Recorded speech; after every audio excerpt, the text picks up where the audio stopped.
Bueno, la sesión anterior habíamos hecho la deducción completa de la función de transferencia para un motor DC controlado por armadura. Entonces habíamos hecho pues todo el proceso algebraico, habíamos analizado las dos entradas, habíamos hecho superposición, habíamos visto cómo se simplificaba todo el modelo del motor DC a un sistema de segundo orden, que es básicamente un primer orden más integrador. Vimos cómo a partir de las dos respuestas, la de velocidad y la de posición, se podían extrapolar parámetros importantes, ¿cierto? En términos de un motor real, como es su constante de motor y su tiempo de motor. Vimos cómo obtenerlos al calcular pues la respuesta en tiempo y pues la gráfica que se obtenía la respuesta en términos de tiempo, ¿cierto? Para una entrada tipo paso. Eso fue el análisis que se hizo en la sesión anterior. Muy chévere, digamos que logramos este modelito que era la parte pues del motor DC. Vimos cómo pues teníamos la parte eléctrica y se convertía a torque y luego vimos la parte mecánica y cómo se convertía en voltaje. Entonces ahora lo que vamos a hacer es tomar estos conceptos del motor DC y llevarlos a el mundo del control.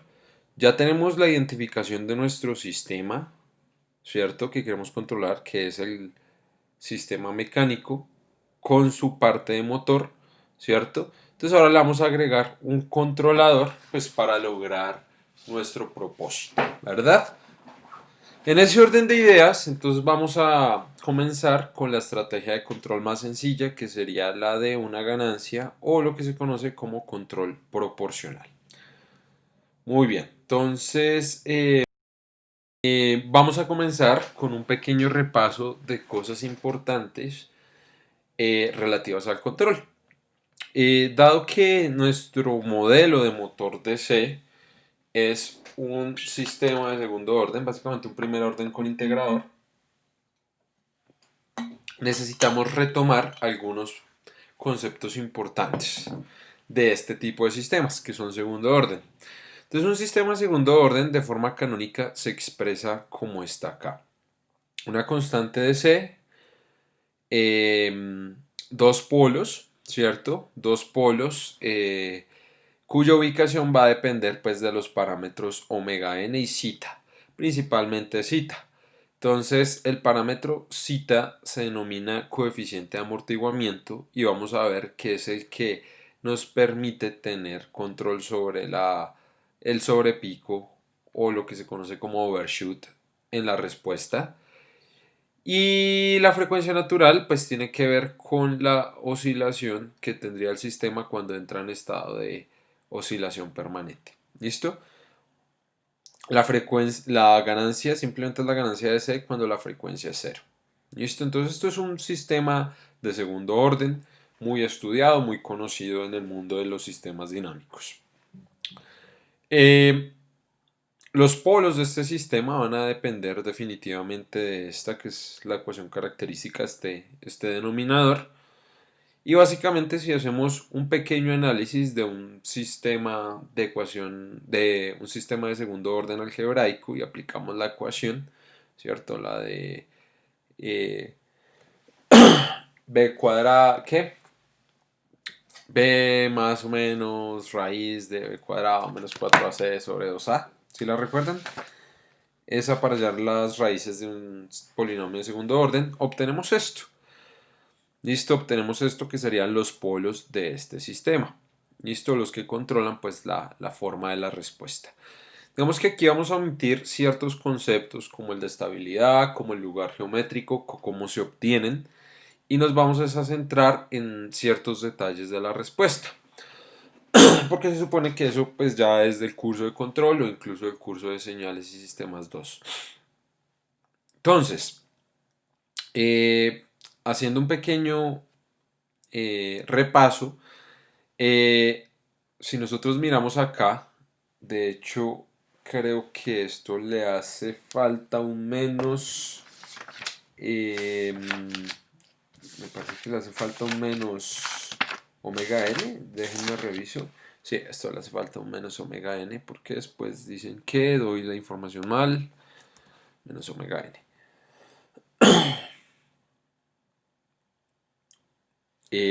Listo. Vemos acá una cosa interesante, es decir, recordemos que los polos que se ubican en el semiplano izquierdo del plano complejo son los polos estables, ¿cierto?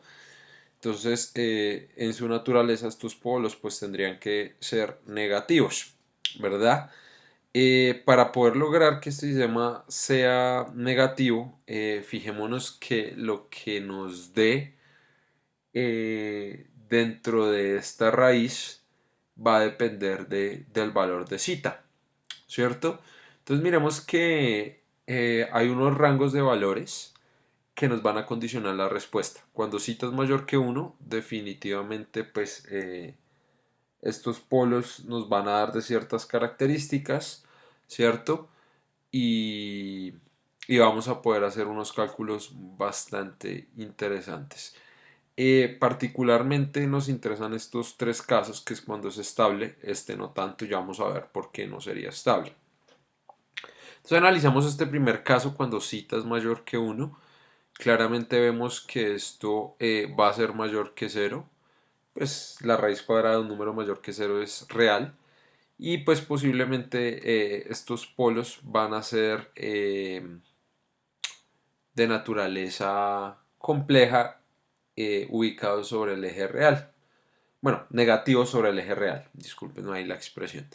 Entonces, como zeta es mayor que 1, esto nos da negativo también. Entonces eso hace que pues, se nos ubiquen en el eje real, pero en el semiplano negativo. Entonces un ejemplo típico sería voy a usar la frecuencia natural en 1, la constante de ganancia de C en 1 y zeta en 2. Vamos a crear función de transferencia, pues para ello ya saben que usamos TF, acá van los coeficientes del numerador, acá van los coeficientes del denominador y pues vamos a ver cosas interesantes de la respuesta. Entonces recuerden que es un 2 omega n zeta, entonces 2 por 2 4 y acá nos da omega cuadrado, de modo que nos da esta función de transferencia y ambos polos pues son reales negativos, ¿cierto? Los obtenemos mediante la función pol. Y vemos aquí el tipo de respuesta. Vean que aquí hay un polo que es como lento y eso hace que pues esta respuesta a este sistema sea absolutamente lenta en términos del tiempo de establecimiento, incluso del tiempo de elevación, ¿cierto? El T-RAIS que está como en el orden de los 10 segundos casi. Y acá vemos cuando sacamos el lugar geométrico de las raíces, que tenemos los dos polos, el de menos 3,73 y el de menos 0,26. Este es el polo lento que hace que el sistema pues reaccione de esta manera, ¿cierto? Como vemos están ubicados sobre el semieje real negativo, que era lo que pues quería hacer ver en este contexto. ¿Listo? Este tipo de sistema se llama sobreamortiguado porque como vemos la respuesta no tiene ningún tipo de oscilación ni queda pues ahí digamos con cierto sobrepico, sino que pues digamos distribuye la energía de manera muy lenta, pero pues se llega a la respuesta deseada. Entonces el sistema sobreamortiguado. Cuando tenemos un caso particular de zeta igual a 1, exactamente igual a 1, vamos a tener un sistema que se conoce como críticamente amortiguado. De hecho, la respuesta es relativamente similar a la de, en términos de la forma, a la de el sistema sobreamortiguado. Sin embargo, los tiempos de respuesta son un poco más rápidos. ¿Listo? Algo interesante es que ambos polos son conjugados reales, por decirlo de alguna manera. Es decir, el polo es el mismo. Entonces la raíz es exactamente la misma y no tiene componente complejo. Eso lo podemos ver acá, ¿cierto? Son respuestas muy interesantes. Y pues acá vemos la ubicación del lugar geométrico de las raíces. Sin embargo, un caso bien particular y quizá en donde entra la mayor parte de las respuestas es el de los sistemas subamortiguados. En este tipo de sistemas vamos a tener que la dosificación de la energía es un poquito diferente porque hay un pico antes de que se llegue, o incluso puede haber una oscilación antes de que se llegue al estado estacionario o a la respuesta que va a tener el sistema. En este caso, zeta debe estar entre 1 y 0, ¿cierto? Ya cuando es menor que 0 tenemos un sistema que sería inestable o de oscilación permanente. La naturaleza de los polos, como podemos ver, son complejos conjugados, ¿cierto? Y si nosotros obtenemos acá el lugar geométrico de las raíces, podemos ver eso. Tienen su componente real, pero pues ya existe un componente imaginario y eso es lo que crea esta oscilación. ¿Listo? Entonces, lo hice en este caso particular de 0.707 y sé que con ese se obtiene un sobrepico aproximadamente del 5%. ¿Listo? De hecho, me gustaría ver, miremos a ver si lo podemos ver este tipo de figuras acá. Y no me está dejando. Déjenme, yo hago aquí una pequeña cuestión. Y corramos este codiguito de acá. Está separado por secciones, entonces es bien interesante. Y quiero es que miremos la respuesta. A ver cuánto es el sobrepico del sistema. Miremos a ver, peak response, creo que es del 5%. Aproximadamente el 5%. ¿Listo? Entonces, esos son los sistemas subamortiguados. Algunas personas dirán que pues, no les gusta ese tema, porque acá se presenta un poquito más de energía. En el caso del motor DC eso es interesante porque al tener un tipo de respuesta como esto, estamos garantizando que de pronto se venza un umbral de inercia al entregar energía extra y luego pues podemos llegar a la referencia que nos interese. Entonces digamos que este tipo de respuestas con el pico en el caso de los sistemas subamortiguados pueden llegar a ser útiles, además de que pues tienen un tiempo de establecimiento menor con respecto a los dos sistemas anteriores. Y este es el sistema al que no queremos llegar. Bueno, que es el sistema de oscilación permanente, que es cuando ya zeta es menor que cero. En ese caso nos dan polos reales en el semieje positivo o incluso conjugados en el semieje positivo. Y pues ya sabemos que los polos ubicados en esta sección del plano complejo pues nos generan estabilidad, como lo podemos ver aquí en la respuesta, ¿cierto? Aquí podemos ver que la parte real de los polos es positiva y eso es lo que genera la inestabilidad en el sistema. En los casos anteriores podíamos ver que la parte real de los polos es negativa. ¿Listo? Así son las respuestas típicas de los sistemas de segundo orden. Entonces, recordando el curso de control, hay muchas formas de diseñar, hay muchas formas de hacer adecuación de los sistemas, hay muchas formas de sintonizar los controladores. Por el momento, pues vamos a usar las más básicas. Sin embargo, la mayoría de técnicas se aplican, pues porque estamos manejando un sistema de segundo orden, ¿cierto? Bueno, eso es básicamente, hay un par de comandos que quizá pues valga la pena. Ya dijimos TF para crear la función de transferencia. Pol nos regresa a los polos. Step pues ya sabemos que nos entrega la respuesta al paso unitario. Y RLocus nos permite obtener la forma del lugar de las raíces para un sistema de estos. ¿Listo? Eso es básicamente. Bueno, si nosotros regresamos al tema de lo que es nuestro motor DC, habíamos llegado a la conclusión de que el modelo se podía simplificar a una constante de motor, que sería esta de acá, que es el producto, ya lo vimos acá, de una serie de ecuaciones. Por aquí lo teníamos. Y teníamos el tema del tiempo de respuesta al motor, que también es una combinación de parámetros del motor. ¿Listo?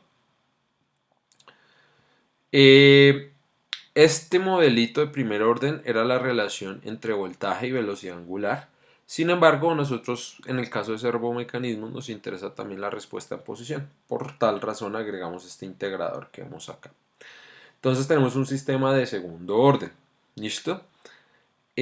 Todo el motor, que era el diagrama de bloques que podemos observar acá, se puede simplificar en un solo componente. Es decir, cogemos todo esto que está acá, ¿listo? Cogemos todo esto que está acá y lo sintetizamos en un solo bloque. Dicho de otra manera, es este bloque que teníamos acá, que era el motor, lo vamos a compactar, ¿cierto? Miren, ahí se alcanza a ver en el centro, en un solo bloque. Yo dejé la entrada de los torques de carga como una perturbación, ¿cierto? Porque pues eso puede afectar al sistema y lo podemos realimentar, de hecho, del mecanismo. Pero pues en términos generales nos entra un voltaje y nos entrega una posición angular. Ese es nuestro modelo del motor DC. Entonces, básicamente eso es lo que estoy representando acá, que a partir de este modelo lo vamos a sintetizar en este esquema. Este esquema es bastante importante porque nos muestra la esencia de lo que es un servomecanismo. ¿Listo? Fíjense que en el caso del motor DC lo colocamos como un bloque que nos relacione voltaje de armadura con posición angular del motor. Pero aquí ya le podemos agregar otros componentes de interés que están relacionados con el mecanismo. A saber, hay una constante asociada a la ganancia electrónica que nos entrega nuestro controlador del motor. Recuerden que para hacer control directamente sobre el motor DC, pues hacemos cambios en el voltaje. Esos cambios en el voltaje son productos de circuitos electrónicos de switcheo que nos permiten manejar esos voltajes. Normalmente ese componente se conoce como un driver, ¿listo? O un controlador, pero no hay que confundirlo con controlador en el caso pues, de la teoría de control, sino es un driver, ¿listo? Un controlador por su traducción al castellano. Eso normalmente tiene una constante asociada y como ahí estamos manejando voltaje a voltaje, pues no vamos a tener, digamos, unidades asociadas. Simplemente es una constante derivada de ese componente electrónico. Entonces luego entramos acá a voltaje y nos sale posición angular, que es nuestro motor DC.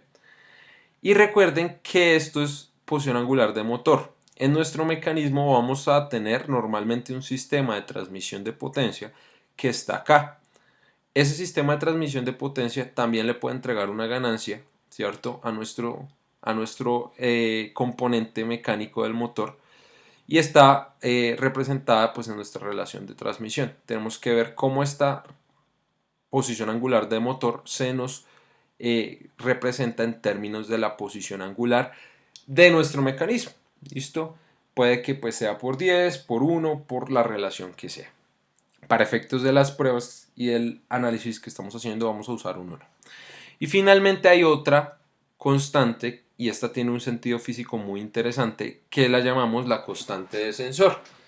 Un caso típico para analizar esta constante de sensor, un ejemplo clásico como lo venía mencionando, es el de un potenciómetro que usamos para medir, por ejemplo, la salida de un eje en movimiento. Imaginémonos un servomotor clásico de aeromodelismo. Este tiene ligado pues un potenciómetro que nos da el feedback de posición. Entonces va a haber una relación directa entre la posición angular y el voltaje. Y eso es lo que está representado en esa ganancia, que es más una transformación de variables físicas, ¿cierto? Pero hay que incluirlo en el diagrama de bloques. Entonces aquí vamos en posición y estamos realimentando voltaje. Entonces las unidades que debe tener esta ganancia deben ser voltaje sobre posición angular. ¿Listo? Eso le da sentido físico a nuestro diagrama, ya acá pues tendríamos la salida de teta de nuestro mecanismo, no de motor, y pues realimentaríamos nuestra señal de tensión y ahí tendríamos todo nuestro sistema de control. Una cosa muy importante en términos tal vez no bueno, hablándolo en términos de desempeño, estas simplificaciones se pueden llevar a cabo, especialmente la constante del driver, porque pues eso puede tener implícito una dinámica, en el sentido de que esto reacciona mucho más rápido que esto que está acá. ¿Listo? Entonces, bajo esa premisa que esto reacciona mucho más rápido, es decir, en términos de la frecuencia, esto va a reaccionar mucho más rápido que esto. Entonces, esto se puede considerar como una constante. ¿Listo? El tiempo de respuesta a esto es mucho más rápido. Y pues hacemos esa simplificación. Entonces acá quiero hacer notar este comentario que las ganancias permitan representar los efectos físicos en el sistema de control y le dan sentido físico a las transformaciones de variables, como veíamos. ¿Listo? Entonces tener eso muy presente y tener esto en mente, listo, esto en mente, ya que pues es nuestro esquema de servomecanismo clásico. Listo, con eso ya claro, podemos ir a lo que nos incumbe en este caso, que pues es el tema de control. ¿Listo? Entonces, como veníamos diciendo, un motor de ese es un segundo orden, ¿cierto? Y pues el primer tipo de control que se nos viene a la mente es el control proporcional, que es agregar una ganancia que nos permite dosificar o nos permite reducir, ¿cierto? Esa diferencia entre el error y la señal de referencia que nosotros queremos lograr en nuestro sistema de lazo cerrado. Bueno, aquí todas las personas expertas en control posiblemente esto se lo sepan de memoria, pero pues vale la pena hacer el análisis y vale la pena pues mirar los efectos. Entonces, básicamente esto pues nos permite entregar más o menos energía al sistema. ¿Listo? Entonces eso va a influir en el desempeño de cómo se comporta este motor DC. ¿Listo? Básicamente le agregamos otra constante acá y normalmente esa constante que agregamos hace parte del, por decirlo de una manera tácita, del algoritmo de control que implementemos. Todo esto que va hasta acá es mecánico y electrónico, pero nosotros tenemos que desarrollar una lógica de control normalmente programada que nos permita generar este esquema, ¿cierto?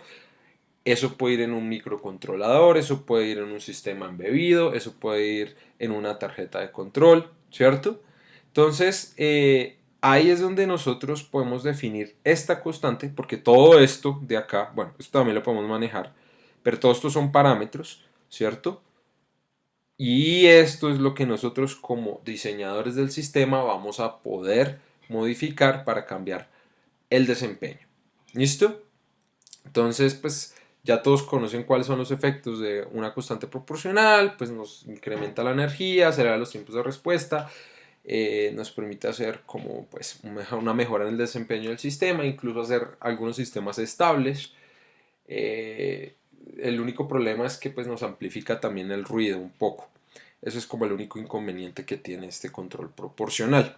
En esencia, hay una cosa interesante y es que como nuestra planta incluye un integrador, y no quiero que me lo tomen de manera literal, pues nosotros vamos a tener de cierta manera garantizado ese seguimiento, pues por el modelo de control del principio de... se me va el nombre de control interno, del modelo interno, perdón. Vamos a tener de cierta manera garantizado que pues vamos a poder seguir referencias tipo paso sin error de estado estacionario. Entonces, de un punto de vista muy simplista, podemos decir que este sistema con el control proporcional y aquí el integrador tendríamos una especie de PI. No estoy diciendo que así sea, pero pues esa es la ventaja que nos da la planta. ¿Listo? Obviamente hay controladores mucho más sofisticados que vamos a ver más adelante. Sin embargo, comencemos con este control proporcional que en la mayoría de casos nos da muy buenos resultados. Bueno, el control proporcional vamos a analizarlo. Primero deduzcamos toda la función de transferencia de manera algebraica. Entonces, pues aquí en codiguito definimos las variables simbólicas, ¿cierto? Entonces, S, tau del motor, K del motor, la relación de transmisión, K del sensor, K del driver, K del controlador. Hacemos acá nuestra función de lazo abierto, ¿cierto? Del motor. Y pues luego tenemos la función aquí del lazo abierto de todo, que sería Kp por K driver por la función de transferencia del motor por N por K del sensor. Hacemos acá nuestro sistema de lazo cerrado con realimentación negativa y simplificamos eso. ¿Listo? Entonces acá está simplificado. Entonces miren que nos da todas esas constantes multiplicadas y abajo este polinomio. donde claramente esto corresponde de manera similar a lo que teníamos en el modelo canónico de un sistema de segundo orden. Entonces comenzamos viendo ese sistema de segundo orden con el propósito de relacionarlo con la función de transferencia de lazo cerrado que íbamos a obtener del motor DC con control proporcional. Entonces, vamos a hacer un poquito de álgebra.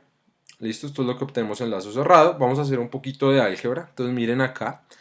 Para llevar esta función de transferencia al modo canónico, solamente tenemos que hacer una división tanto de numerador y denominador por tau sub m.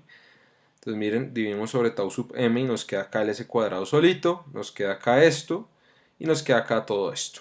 ¿Listo?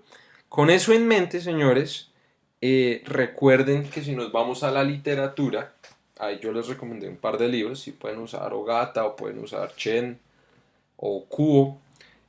Para un sistema de segundo orden tenemos esta relación, que pues es el resultado directo del análisis en el lugar de las raíces.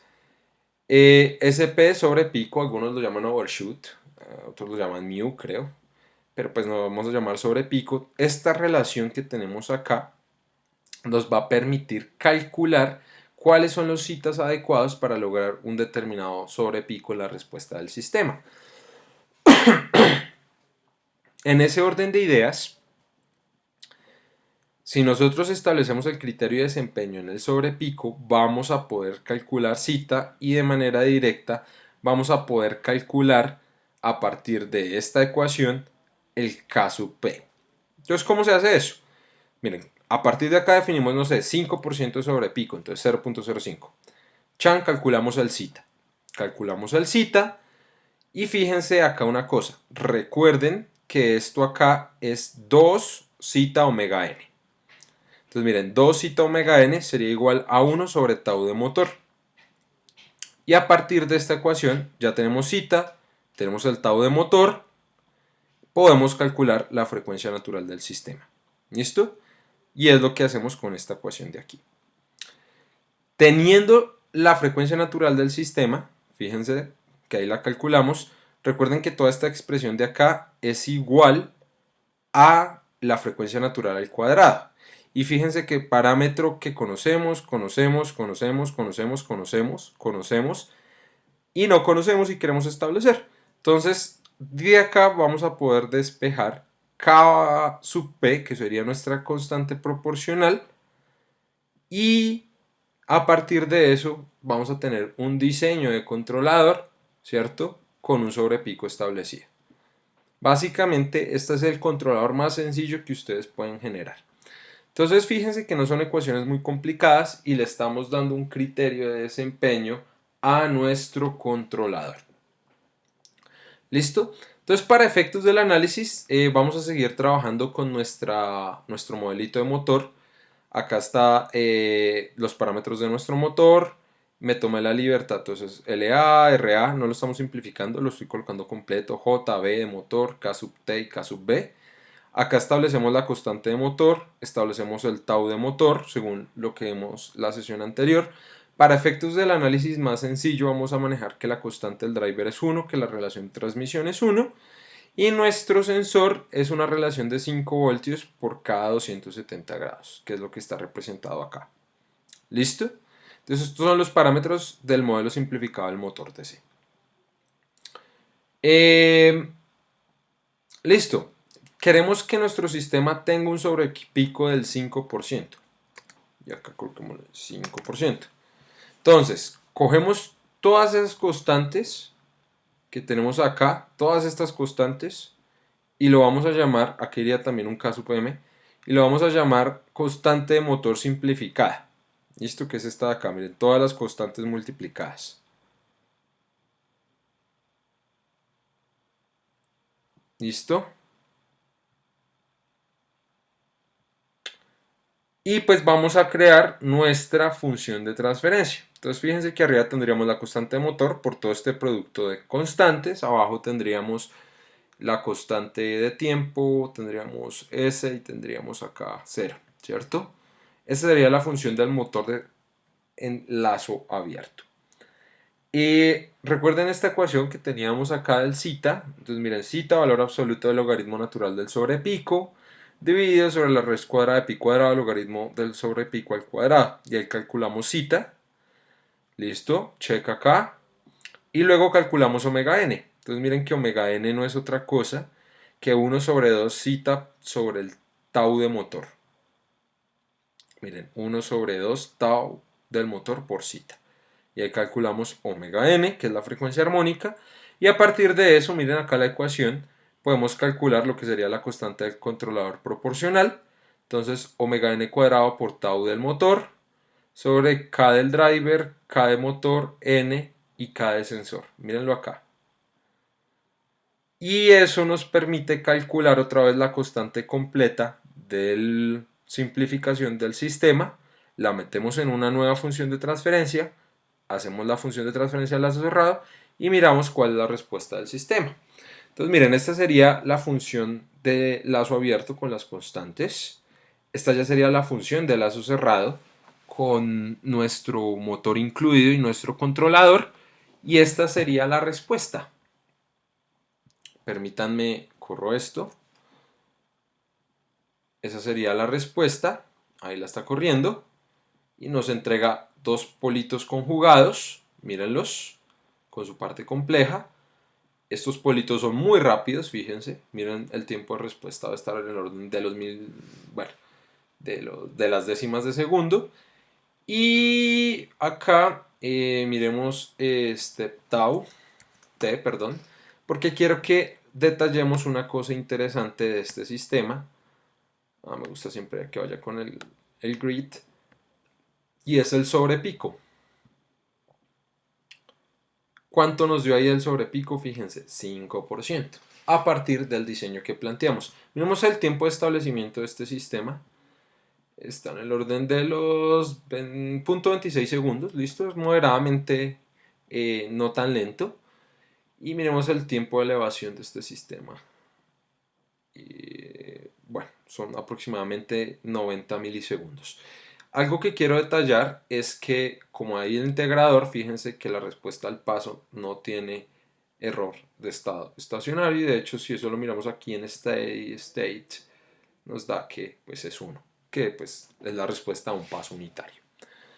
Entonces digamos que esto en esencia es cómo se diseña un controlador proporcional de la manera más sencilla para un motor DC. Ahora vamos a ver cómo se extrapola eso en Simulink. Bueno, me tomé la libertad de preparar este modelito. Es un modelito muy sencillo de nuestro esquema de control. Dejé las perturbaciones, torque de perturbaciones en 0. Miremos aquí nuestro subsistema del motor, que es el mismo que veníamos trabajando la clase anterior. Mírenlo. Y acá, incluso me gustaría que ustedes lo hicieran como ejercicio, sustituyeran este bloque por el modelo simplificado de función de transferencia al motor y compararan a ver qué resultado o qué diferencia hay. Ojo, revisable la próxima sesión. Entonces tenemos nuestra constante proporcional, nuestra K del driver, nuestra constante de relación de transmisión, nuestra constante de sensor y pues nuestra entrada de tipo paso, ¿cierto? Y básicamente, pues como este K_P ya lo sintonizamos, corramos nuestro sistema en Simulink y miremos cómo nos da nuestra respuesta aquí a la salida. Entonces, a ver, y cambiamos esto un poquito, a ver, me parece que es aquí en layout, no, a ver, es en style. Entonces, esta la vamos a dejar blanca, esto lo vamos a dejar blanco me parece. No, esto es negro y esto es blanco. Denme un segundito y vamos a cambiar esto a azul y lo vamos a hacer un poco más, 2 puede ser. Listo. Y miren lo que tenemos acá. Quiero que comparemos, de hecho esto está simulado hasta 0.4, entonces cambiémoslo 0.4. Y miremos esto de acá. Y miremos la respuesta que obtuvimos en MATLAB. Son respuestas prácticamente muy similares, ¿no? Pues de hecho es el mismo sistema al que estamos simulando. Así que podemos ver que esa simplificación no tiene tanto problema. Realmente aquí quiero mirar una cosa, creo que son los triggers.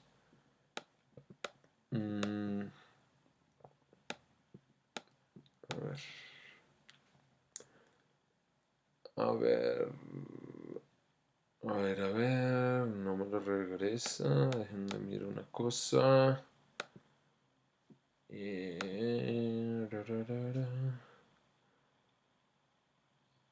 Measurements. Cursor measurements, creo que es acá. Eso, listo. Esto se puede mover. Sí.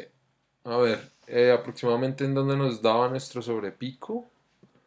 En 0.18. Vamos a ver, 0.18. A ver. Efectivamente, fíjense, es aproximadamente el 5% del sobrepico. Y nuestro tiempo de establecimiento estaba como en 0.26. Miremos a ver qué pasa en 0.26, que es por acá. Ahí tenemos pues cuando se alcanza eso del 2%, ¿cierto? Del tiempo de la salida en estado estable. Entonces digamos que fíjense que la respuesta es la misma. Aquí estamos usando el modelo completo y acá estamos usando el modelo simplificado del motor. El controlador proporcional pues se diseña de esa manera. Realmente es muy sencillo, se pueden aplicar técnicas muy complejas, pole placement, lugar geométrico de las raíces, que es lo que pues de pronto vamos a ver un poquito más adelante para hacer el controlador PD. Eso es básicamente lo que quería mostrar en esta sesión. Me gustaría pues que para ustedes que están trabajando en su motor DC, con el de simulación que ustedes han venido trabajando desde el péndulo simple, el motor que seleccionaron para el sistema, hagan todo este proceso de diseño y comparen el desempeño, cambien los parámetros, analicen diferentes sobrepicos, traten de cambiar el tiempo de establecimiento. ¿Listo? Digamos que eso es lo que quería mostrarles. Espero que pues todo esto haya sido bastante claro. Todo el material pues lo subiré ahora al Classroom. Y pues si hay algún tipo de inquietud me lo hacen saber. Entonces, no siendo más, hasta la próxima.